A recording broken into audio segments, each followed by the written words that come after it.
Welcome to Anjana classes. आज हम पढ़ने जा रहे हैं मनुष्यता, और मनुष्यता से हमें परिचित कराने जा रहे हैं वह है मैथिली शरण गुप्त। बच्चों, अक्सर जब भी कविता या कहानी जब भी हमारी मैम जब हमें पढ़ाती है तो हम उसे ज़रूरी समझ के सुन लेते हैं। हमें ऐसा प्रतीत होता है कि कवि परिचय उतना इम्पोर्टेंट नहीं है, हम नहीं सुनते। लेकिन एमसीक्यू में या हर लेवल के एग्ज़ाम में अक्सर उनके जीवन या मृत्यु या उनकी रचनाओं या काव्य या ग्रंथों या उनकी विशेषताओं के बारे में अक्सर ही पूछा जाता है। तब एग्जामिनेशन हॉल में हम बैठ के सोचते हैं कि काश हमने थोड़ी बहुत जानकारी ले ली होती। तो चलिए, मनुष्यता चैप्टर पढ़ने से पहले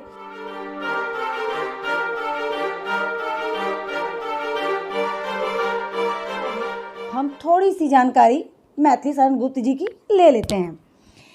श्री मैथिली शरण गुप्त का जन्म सन 1886 यानी कि 1886 में चीरगांव झांसी में हुआ था। आधुनिक काल के कवियों में गुप्त जी ने सबसे अधिक लोकप्रियता प्राप्त की है। उनकी प्रारंभिक शिक्षा घर में हुई है।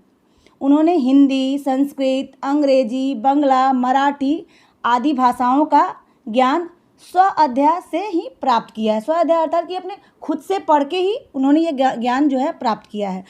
उन्होंने विशेष रूप से काव्य का अध्ययन किया है। ये बाल्यकाल से ही कविताएं रचते थे, मतलब लिखते थे। बाद में ये सरस्वती के प्रख्यात संपादक महावीर प्रसाद द्विवेदी के संपर्क में आए। इन्हें द्विवेदी जी का प्रोत्साहन मिला और सैन्य अर्थात धीरे धीरे इनकी काव्य प्रतिभा चमक उठी। गुप्त जी की भारत भारती ने इनको पहल ही हिंदी प्रेमियों का सबसे अधिक ध्यान आकृष्ट किया, मतलब कि ये भारत भारती से ही फेमस हुए। गुप्त जी को स्वतंत्र भारत में उनकी हिंदी साहित्य को प्रदान की गई सेवाओं के लिए आगरा विश्वविद्यालय द्वारा डी लिट की उपाधि से सम्मानित किया गया। उनकी अमूल्य सेवाओं के लिए भारत सरकार ने उन्हें पद्म भूषण की उपाधि प्रदान की। उन्हें राज्यसभा का सदस्य बनाकर राष्ट्रकवि के रूप में सम्मानित किया गया है। सन 1964 में वो पंचतत्वों में विलीन हो गए, अर्थात कि उनकी मृत्यु हो गई। उनकी प्रमुख रचनाएं काव्य में जो है भारत भारती, साकेत, यशोधरा, जयद्रथवध, पंचवटी, द्वापर, नरहुष, सिद्धराज आदि हैं।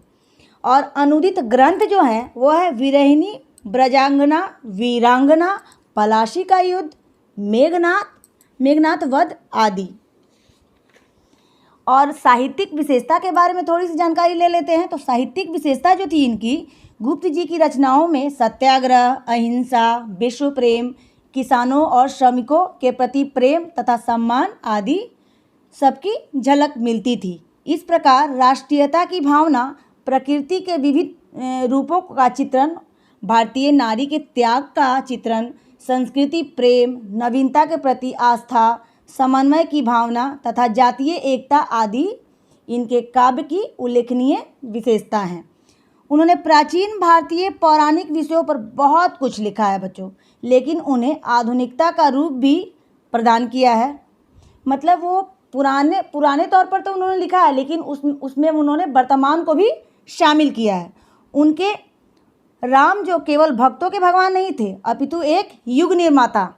क्योंकि हम भगवान, जो भी भगवान ने इस पृथ्वी पर जन्म लिया, चाहे वो कृष्ण हो चाहे वो राम हो, वो हमारे समाज सुधारक ही थे। उनसे हमने सीखा है कि हमें अपने जीवन को कैसे जीना है, इसलिए उन्हें समाज सुधारक बोलते हैं। पथ प्रदर्शक, नायक भी कहते थे। इसी प्रकार रामायण व महाभारत के पात्रों में उन्होंने आधुनिकता को पूरी तरह से भरा है।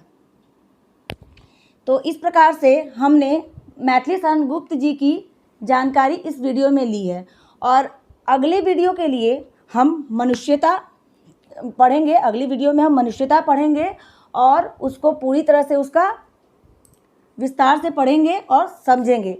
तो अगर आपको वीडियो अच्छा लगे तो प्लीज़ बच्चों like, subscribe and comment. Thank you for watching my video, and next video मनुष्यता के लिए वेट करें। Thank you.